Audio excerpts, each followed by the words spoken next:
কক্সবাজারের টেকনাফে উপকূলের রক্ষক হিসেবে পরিচিত ঝাউবন উজাড় হচ্ছে। সরকারি কর্মকর্তাদের সঙ্গে যোগ সাজশে স্থানীয় কাঠ ব্যবসায়ীরা ঝাউগাছ কেটে নিয়ে যাচ্ছেন বলে অভিযোগ উঠেছে। গত এক সপ্তাহে এখান থেকে অন্তত 1000 গাছ কাটা হয়েছে। টেকনাফে বাংলাদেশ অর্থনৈতিক অঞ্চল কর্তৃপক্ষ প্রায় 1100 একরে গড়ে তুলেছেন সাবরাং পর্যটন পার্ক। এখানে দৃষ্টিনন্দন ঝাউবনের 5 থেকে 6টি স্থান থেকে অবাধে গাছ কাটা হচ্ছে। বন উজাড় হওয়ায় সাগরের ঢেউয়ের আঘাতে দ্রুত ভাঙছে রাস্তা।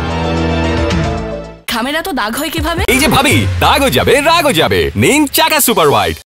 স্থানীয়দের অভিযোগ, মাত্র কয়েকদিনের ব্যবধানে সৈকতের অনেক জায়গা থেকে ঝাউগাছ কেটে নেওয়া হয়েছে। এ সংখ্যা হাজারের কাছাকাছি হতে পারে। সাবেরিং পর্যটন পার্কের অসাধু কর্মকর্তা সহ বন বিভাগের সহায়তায় স্থানীয় কাঠ ব্যবসায়ী চক্র এসব গাছ কাটছে। সরেজমিনে টেকনাফ শাহপুরীর দ্বীপ সড়কে দেখা যায় 0 পয়েন্ট, কাটাবনিয়া, কচুবনিয়া সহ 4-5টি স্থানে হাজারের বেশি গাছ কেটে নিয়ে যাওয়া হয়েছে। সারিবদ্ধ গাছের মাঝে মাঝে ফাঁকা পড়ে রয়েছে কাটা গাছের অসংখ্য গোড়া। কিছু কিছু গোড়া বালু দিয়ে ঢেকে রাখা হয়েছে। অনেক গাছে রয়েছে করাত ও দা দিয়ে কাটা চিহ্ন। সাবরাংয়ের আসরবনিয়ায় messrs Mostak sawmill and steel 1, Sabrang বাজারের পশ্চিম পাশের মামুন সমিল, সাবরাং রাস্তার মাথার messrs S N timber and sawmill সহ একাধিক কাঠ কাটার মিলে ঝাউগাছের স্তূপ দেখা গেছে। এর মধ্যে মামুন সমিলে রাখা ঝাউগাছ নিয়ে সাবরাংয়ের কাঠ ব্যবসায়ী সাকের আহমেদ বলেন,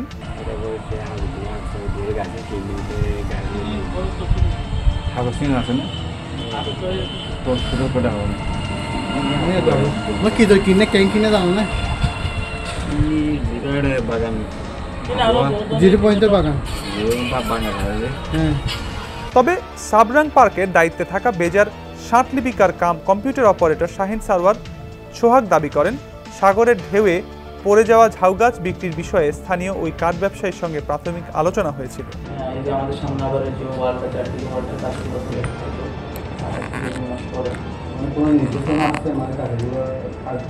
অবশ্যই থাকবে, এত কোটি কোটি টাকার প্রজেক্ট দেখা যাচ্ছে এখান থেকে মানুষজন আসছে আমার সুপারশন করে আমাদের পুরোটাও আমরা আসলে ওর যে ইয়াদের 12 ক্লাস আমাদের আরো সবচেয়ে বড় সমস্যা হয়ে গেছে। এখন এই দিকে পুরোটা পালিঘর নিতে হয়, আমাদের